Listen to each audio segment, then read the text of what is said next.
태양은 어떤 별인가? 지구 위의 모든 생명은 눈에 보이지 않는 한 존재에 의해 살아갑니다. 아침이면 동쪽 하늘을 밝히고 저녁이면 서쪽으로 사라지는 우리에게 너무도 익숙한 별, 태양. 하지만 우리는 이 거대한 불덩어리에 대해 얼마나 알고 있을까요? 태양은 평범한 별이다. 태양은 지형 주계열성입니다. 지구에서 약 1억 5천만 킬로미터 떨어져 있으며 직경은 지구의 109배, 질량은 지구의 33만 배에 달하죠. 겉보기에는 특별해 보이지만 우주 기준으로 보면 태양은 매우 흔하고 중간 크기의 평범한 별입니다. 그럼에도 불구하고 이 평범한 별 하나가 지구의 모든 것을 지배하고 있습니다. 태양의 내부 끊임없는 핵융합의 세계. 태양 중심부는 약 1500만 도에 달하는 고온 고압 상태. 이곳에서는 수소 원자핵 4개가 헬륨 원자핵 1개로 융합되며 그 과정에서 에너지와 빛이 생성됩니다. 이 빛은 약 10만 년 동안 태양 내부를 통과해 바깥으로 나오고 우리가 아침에 느끼는 햇살로 도달하는 거죠. 우리가 햇살을 받는 그 순간 사실은 10만 년 전에 시작된 에너지의 여정을 마주한 것입니다. 태양이 지구에 끼치는 영향. 태양은 단순한 빛과 열의 원천이 아닙니다. 지구의 기후 시스템을 움직이고 식물의 광합성, 에너지를 제공하며 생물의 생체 리듬과 계절을 조절하죠. 더 나아가 태양의 자기활동은 태양풍을 통해 지구에 영향을 주며 통신장비, 위성, 전력망에도 치명적인 충격을 줄 수 있습니다. 즉, 태양은 지구 생명의 후원자이자 때로는 위협자이기도 합니다. 태양도 언젠가는 죽는다. 하지만 이 영원해 보이는 태양도 언젠가는 연료를 다 써버리고 생을 마감하게 됩니다. 그 순간 지구는 살아남을 수 있을까요? 태양은 어떤 방식으로 변화하고 그 변화는 지구와 인류에 어떤 결과를 남길까요? 태양의 탄생 46억 년 전 이야기. 지금으로부터 약 46억 년 전 우주의 한 모퉁이에서 조용히 그러나 거대한 변화가 일어났습니다. 그 시작은 눈부신 빛도 거대한 폭발도 아닌 그저 아무것도 없어 보이던 우주 공간에 떠다니는 한 구름이었습니다. 그 구름은 성운이라고 불리는 차가운 가스와 먼지의 집합체였습니다. 그리고 이 고요한 성운이 태양의 탄생지가 됩니다. 별은 어떻게 태어나는가? 성운은 외부에서 강한 충격을 받으면 중심부로 서서히 수축하기 시작합니다. 이 충격은 근처 초신성 폭발이었을 수도 있고 은하, 회전의 영향이었을 수도 있습니다. 그 수축 과정에서 중력은 핵심 역할을 합니다. 가스와 먼지는 한 점으로 집중되며 점점 더 뜨겁고 밀도 높은 중심액이 형성되죠. 이 중심부가 바로 태양의 씨앗 즉 원시향성이 됩니다. 빛을 내기 전 태양은 보이지 않았다. 초기 태양은 아직 빛나지 않았습니다. 별이라고 부르기엔 부족한 그저 내부에서 열만 축적 중인 거대한 덩어리였죠. 하지만 시간이 흐르며 내부 온도가 올라가 1000만 도를 넘는 순간 드디어 수소 핵융합 반응이 시작됩니다. 그 순간부터 태양은 에너지의 공장이 되어 자신의 중력을 버텨낼 만큼의 힘을 내부에서 만들어내기 시작합니다. 이제 진짜 별이 탄생한 것입니다. 태양계도 함께 태어났다. 태양의 주위를 돌고 있던 가스와 먼지들은 남은 잔재물처럼 흩어져 있었지만 이 잔해들이 점차 뭉쳐지며 행성, 위성, 소행성을 만들게 됩니다. 그중 하나가 바로 지구였죠. 즉, 태양의 탄생은 단순히 하나의 별이 생긴 것이 아니라 태양계 전체의 구성원이 함께 태어난 거대한 사건이었습니다. 지금의 태양은 어떤 상태일까? 현재 태양은 주계열성 단계에 있습니다. 수소를 꾸준히 태워 헬륨으로 바꾸며 에너지를 생산하는 안정적인 시기죠. 하지만 이 시기는 영원하지 않습니다. 태양은 앞으로 약 50억 년 후 더 이상 수소를 태울 수 없게 되고 그 순간부터 급격한 변화의 길로 들어서게 됩니다. 태양은 폭발이 아닌 오랜 시간 축적된 중력과 열의 결정체로 태어났습니다. 그 탄생은 우주 전체에서 보면 하나의 점에 불과했지만 그 점이 바로 지구의 시작을 가능하게 만든 빛의 근원이었죠. 빛과 생명 지구에 미친 태양의 영향. 당신이 아침에 눈을 뜨는 이유, 꽃이 피고 나무가 자라는 이유, 지구가 푸르고 따뜻한 행성으로 유지되는 이유, 모두 태양이라는 한 별의 존재 덕분입니다. 태양은 단지 하늘 위에서 빛나는 불덩어리가 아닙니다. 그것은 지구의 생명을 가능하게 하는 에너지의 근원, 말 그대로 지구 생태계의 심장입니다. 에너지의 시작점, 태양. 태양은 매초 약 3.8 곱하기 10의 26제곱와트의 에너지를 방출합니다. 이 에너지 중 극히 일부만 지구에 도달하지만 그 양은 지구 생태계를 유지하기에 충분하고도 넘칩니다. 이 에너지는 다음과 같은 방식으로 지구에 영향을 미칩니다. 빛과 열, 지구의 기온 유지, 계절 변화, 날씨 생성, 광합성 식물이 이산화탄소를 흡수하고 산소를 생성, 해류와 바람, 태양열로 인해 대기와 해양이 순환, 즉 태양은 지구에 있는 모든 에너지 흐름의 출발점입니다. 광합성과 생명의 순환, 태양빛을 가장 먼저 받아들이는 존재는 식물입니다. 식물은 광합성을 통해 태양의 빛, 에너지를 화학 에너지로 바꿉니다. 빛과 이산화탄소와 물이 반응하여 포도당과 산소를 만든다. 이 과정이 없다면 지구에는 산소도 없고 먹이사슬도 존재하지 않게 됩니다. 초식동물은 육식동물의 먹이가 되고 육식동물은 다시 인간의 먹이가 되어 먹이사슬이 형성된다. 이 먹이 피라미드의 바닥에는 언제나 태양 에너지로 자란 식물이 존재합니다. 기후와 날씨, 생명의 조건, 지구의 기후 시스템 또한 태양 없이는 작동할 수 없습니다. 적도는 더 뜨겁고 극지방은 더 차갑습니다. 이 온도 차가 대기를 순환시키고 바람을 만듭니다. 바다 표면이 태양열로 가열되면 수증기가 올라가 구름을 만들고 비와 눈, 폭풍과 계절이 만들어지죠. 이 복잡한 과정이 결국은 단 하나의 별, 태양에서 출발한다는 사실은 경이로움을 넘어 공포감마저 줄 만큼 결정적입니다. 생체 리듬과 생명의 타이밍, 태양은 인간을 포함한 모든 생물의 시간 감각을 만들어냈습니다. 스문의 시간, 주기, 하루의 시작과 끝, 계절 변화, 번식기, 겨울잠, 농작물 재배 주기, 멜라토닌 수면을 조절하는 호르몬 분비 리듬. 만약 태양이 사라진다면 단 하루 만에 수많은 생물의 생체 시스템이 붕괴하게 됩니다. 우리는 흔히 태양을 그저 늘 떠 있는 존재라고 생각합니다. 하지만 지금 이 순간도 태양은 지구 전체의 생명을 흘려보내고 있는 거대한 심장입니다. 그리고 그 심장은 영원하지 않습니다. 태양이 변하기 시작하면 지구 생명도 함께 흔들리기 시작하죠. 태양 활동과 위협, 태양 폭풍의 위력. 태양은 생명의 근원이지만 때때로 거대한 위협의 얼굴을 드러냅니다. 그 평온해 보이는 표면 아래 태양은 끊임없이 요동치고 있습니다. 폭발, 방출, 자기장 왜곡, 그리고 그 중에서도 가장 위험한 현상은 바로 태양 폭풍입니다. 태양도 날씨가 있다. 태양은 단순한 빛의 구슬이 아닙니다. 표면에서는 거대한 플라즈마 이온화된 기체가 계속해서 소용돌이치고 있고, 여기서 발생하는 격렬한 현상이 바로 태양 플레어와 코로나 질량 방출입니다. 플레어, 태양 표면에서 일어나는 대규모 폭발, CM이 태양의 대기 코로나에서 엄청난 양의 플라즈마와 자기장을 우주, 공간으로 쏟아내는 현상. 이러한 현상은 태양계 전체에 영향을 줄 만큼 강력할 수 있습니다. 지구로 향하는 보이지 않는 폭풍. 만약 CME가 지구를 향해 직접 발사된다면 우리는 보이지 않는 거대한 충격에 노출됩니다. 태양에서 날아온 고에너지 입자들은 대기권 바깥을 강타하고 지구 자기장과 격렬하게 충돌합니다. 이 과정에서 발생하는 것이 바로 지자기 폭풍입니다. 그 결과 위성장애, GPS, 통신 시스템 오작동, 항공통신 마비, 특히 극지방 항로, 정전사태, 대규모 송전망이 과부하로 다운, 유도 전류 피해, 송전선과 전력설비의 치명타. 1859년 캐링턴 사건. 그날 하늘이 불타올랐다. 1859년 영국 천문학자 리처드 캐링턴이 태양 플레어를 처음으로 관측한 날, 불과 하루 뒤 지구는 사상 최악의 지자기 폭풍에 휩싸입니다. 전신선에서 불꽃이 튀고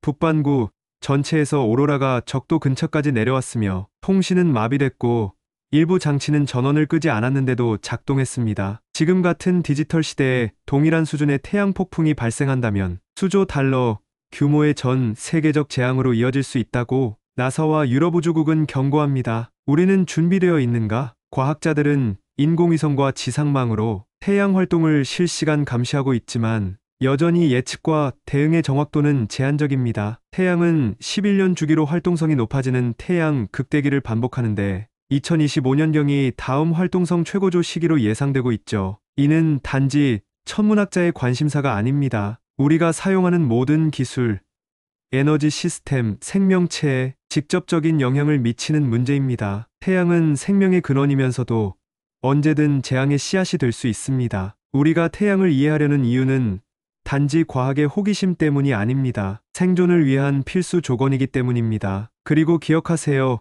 태양은 지금 이 순간에도 조용히 변하고 있습니다. 태양의 수명은 얼마나 남았는가? 우리가 매일 보는 태양, 그 뜨거운 빛은 마치 영원할 것처럼 느껴지죠. 하지만 모든 별에는 수명이 있습니다. 지금 이 순간에도 태양은 조용히 그러나 확실하게 죽음을 향해 가고 있습니다. 그렇다면 태양은 지금 생애 어디쯤에 있을까요? 그리고 남은 시간은 얼마나 될까요? 태양의 현재 상태 안정된 주계열성. 태양은 지금 주계열성 단계에 있습니다. 이 단계는 별의 수명에서 가장 안정적인 시기로 중심부에서 수소를 헬륨으로 핵융합하며 에너지를 방출하고 있죠. 태양은 지금까지 약 46억 년 동안 이 과정을 이어오고 있으며 예상 수명은 총 약 100억 년, 즉 태양은 지금 중년의 한복판에 있습니다. 우리로 치면 40대에서 50대의 나이쯤 되는 셈이죠. 앞으로 남은 시간은 태양은 앞으로도 약 50억 년 동안 지금처럼 에너지를 내뿜을 수 있습니다. 하지만 그 시간이 끝나면 중심부의 수소는 거의 소진되고 핵심 연료를 잃은 태양은 서서히 그러나 급격하게 변하기 시작합니다. 수소를 잃은 태양은 헬륨을 태우는 적색 거성으로 팽창하고 그 과정에서 지구 궤도까지 몸집이 커질 수도 있습니다. 즉 태양의 생애는 지금까지가 절반, 앞으로는 급격한 변화와 죽음으로 향하는 여정인 셈이죠. 지금도 이미 변화는 시작되었다. 사실 태양은 완전히 안정된 상태가 아닙니다. 아주 느리지만 지금 이 순간에도 그 밝기와 에너지 방출량은 조금씩 증가하고 있습니다. 과학자들은 계산합니다. 앞으로 약 10억 년 후 태양의 밝기는 지금보다 10% 정도 증가하게 됩니다. 이 작은 변화만으로도 지구의 기온은 치솟고 해양이 증발하며 지구 생명체는 생존 위기에 처하게 되죠. 즉 태양이 죽는 날보다 훨씬 앞서 지구 생명은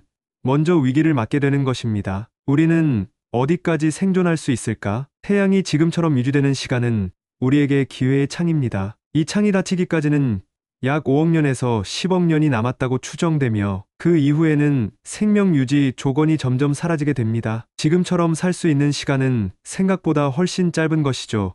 태양은 아직 멀쩡해 보입니다. 하지만 그 내부에서는 느리지만 확실한 변화가 시작되었고 그 변화는 곧 지구 전체의 운명을 뒤흔들게 될 것입니다. 10억 년 후 태양의 밝기 증가와 지구의 열화 시간은 흐릅니다. 지구는 여전히 태양을 공전하고 낮과 밤은 계속 반복됩니다. 하지만 그 반복 속에 아주 미세한 변화가 쌓여가고 있죠. 태양은 점점 더 뜨거워지고 그 밝기는 조용히 증가하고 있습니다. 지금으로부터 약 10억 년 후 그 변화는 더 이상 미세하지 않습니다. 지구는 더 이상 지금의 지구가 아닙니다. 태양의 밝기 10% 증가. 태양은 생애 주기 동안 천천히 밝아지는 특성이 있습니다. 주계열성 단계가 계속되면서 중심부의 헬륨 축적과 수소 연소 효율이 변화하며 전체적인 에너지 방출량이 증가하죠. 약 10억 년 후 태양은 지금보다 10% 더 밝아지고 지구가 받는 총 복사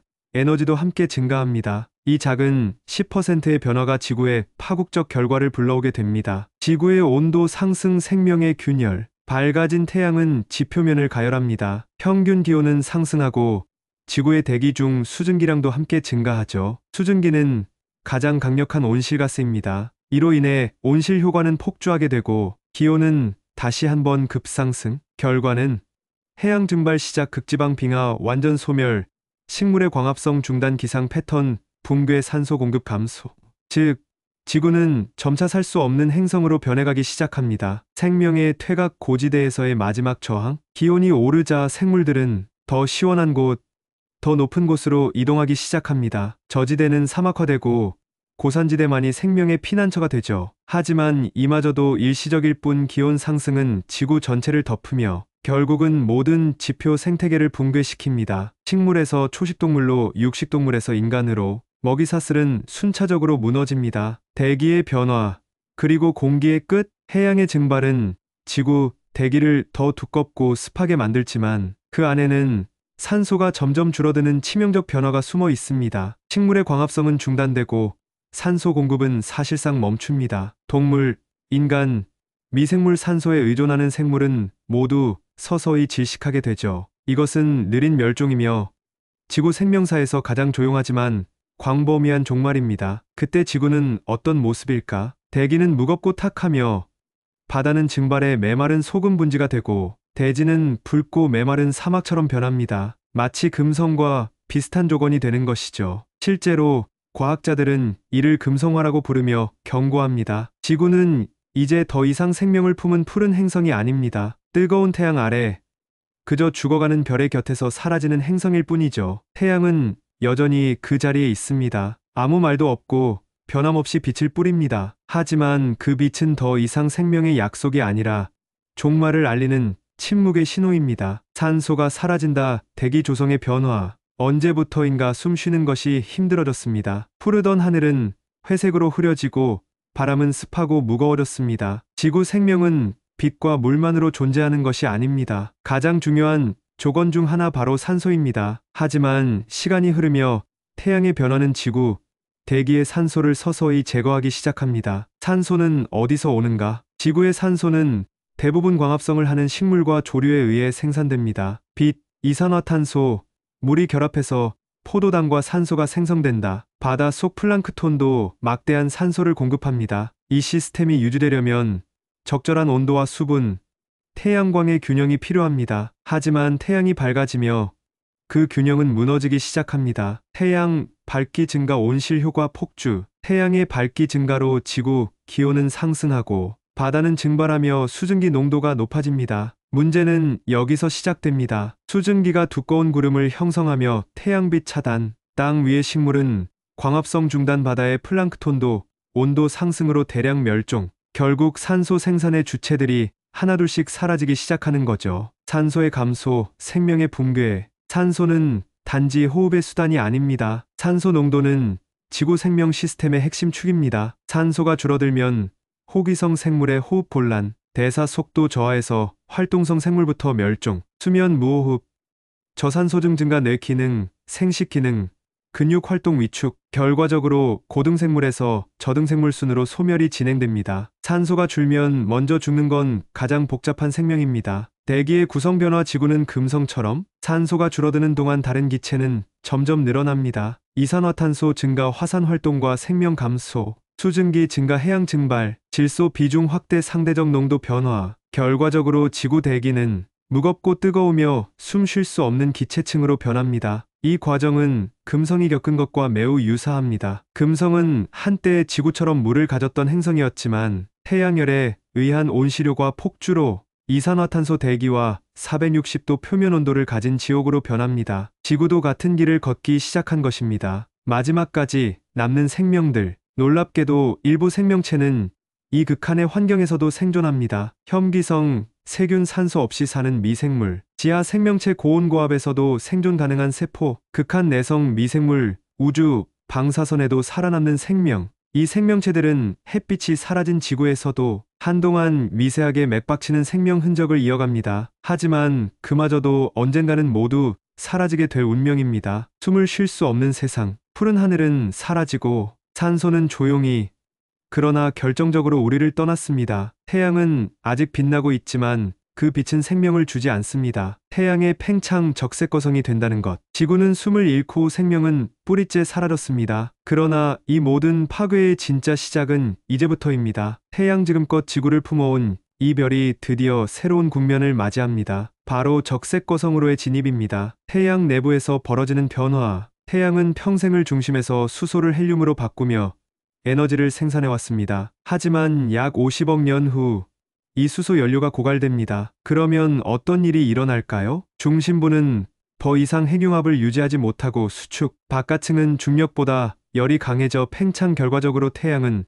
수십 배로 부풀어 오릅니다. 이것이 바로 적색거성 단계입니다. 적색거성은 어떤 모습인가? 지름은 지금의 100배 이상 부피는 지금의 수십만 배, 색은 뜨거운 흰색이 아니라 붉은 오렌지빛. 온도는 낮지만 면적이 커져 빛은 여전히 강함. 이 팽창은 단순한 크기 변화가 아닙니다. 태양의 성격 자체가 바뀌는 것입니다. 태양은 이제 안정적인 에너지 공장이 아니라 내부에서 불안정하게 요동치는 불타는 괴물이 됩니다. 지구는 어떻게 되는가? 적색거성으로 팽창한 태양은 수성걸, 그 크기 안에 삼켜버립니다. 그리고 문제는 지구 또한 그 궤도 안에 포함될 수 있다는 점입니다. 가능성은 두 가지입니다. 지구는 삼켜진다. 태양 대기에 흡수되며 행성 자체가 증발. 지구는 밀려난다. 태양의 질량 손실로 궤도가 바깥으로 밀려남. 하지만 둘 다 파멸적인 결말임에는 변함없습니다. 첫 번째 경우에는 지구는 문자 그대로 사라지고, 두 번째 경우에는 지구는 태양 가까이서 지옥 같은 열과 복사에 노출됩니다. 달, 화성, 외곽 행성들은 태양의 팽창은 지구만의 문제가 아닙니다. 달은 더 이상 지구와 함께 존재할 수 없고, 화성과 목성은 일시적으로 따뜻한 지역으로 들어오게 되죠. 어쩌면 그 잠깐의 시간 동안 화성에 있는 얼음이 녹고 기체가 생기며 지구의 뒤를 잇는 행성이 될 가능성도 생깁니다. 하지만 그 희망도 오래가지 않습니다. 태양의 불안정한 에너지는 모든 걸 불태울 뿐이니까요. 우주의 시점에서 본 이 변화, 우주에서 별이 적색거성이 되는 것은 전혀 특별한 일이 아닙니다. 오히려 별의 자연스러운 노화 과정입니다. 하지만 그 안에 지구라는 행성이 있고 그 안에서 수십억 년을 살아온 생명들이 있었다는 점이 우리를 절망하게 만들죠. 우리가 익숙하게 올려다보던 태양은 더 이상 따뜻한 아침의 시작이 아닙니다. 이제 그것은 모든 것을 삼키는 죽음의 별이 되었을 뿐입니다. 우리는 지금 태양의 수명을 따라 지구의 운명을 바라보고 있습니다. 태양의 죽음, 행성상 성운과 백색 외성. 태양은 마침내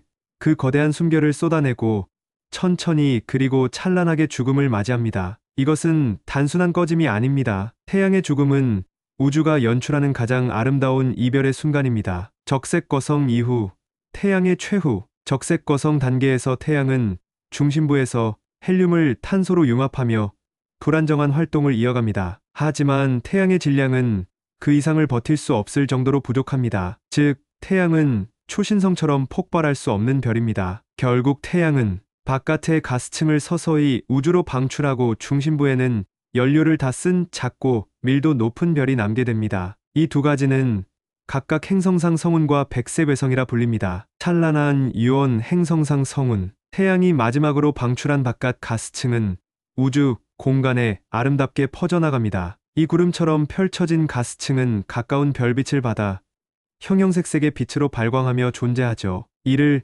행성상 성운이라고 부릅니다. 이름과 달리 행성과는 관련이 없으며 그 모습이 옛 천문학자들에게 행성처럼 보였기 때문에 붙여진 이름입니다. 이 성운은 태양이 자신의 일부를 우주에 남긴 기록이며 우리 은하에서 수천 개가 넘는 별들의 공통된 마지막 흔적이기도 하죠. 남겨진 핵 백색 외성의 탄생, 가스를 모두 토해낸 후 태양 중심에는 더 이상 핵융합을 하지 않는 작고 밀도 높은 별의 잔해가 남습니다. 이것이 바로 백색 외성입니다. 특징은 다음과 같습니다. 지구만한 크기 태양 질량의 절반 내부는 탄소와 산소의 고밀도 결정체, 스스로 빛을 내지 않지만 이전의 열기로 오랫동안 희미한 빛을 냄. 태양은 더 이상 빛나지 않습니다. 그러나 아주 오랜 시간 동안 서서히 식어가는 불씨처럼 존재하게 됩니다. 이 상태는 수천억 년 이상 유지될 수 있으며 결국은 완전히 어두운 검은 회성으로 식어버립니다. 하지만 그 순간은 우주 나이보다도 더 긴 시간 후의 이야기죠. 지구는 어디에 있는가?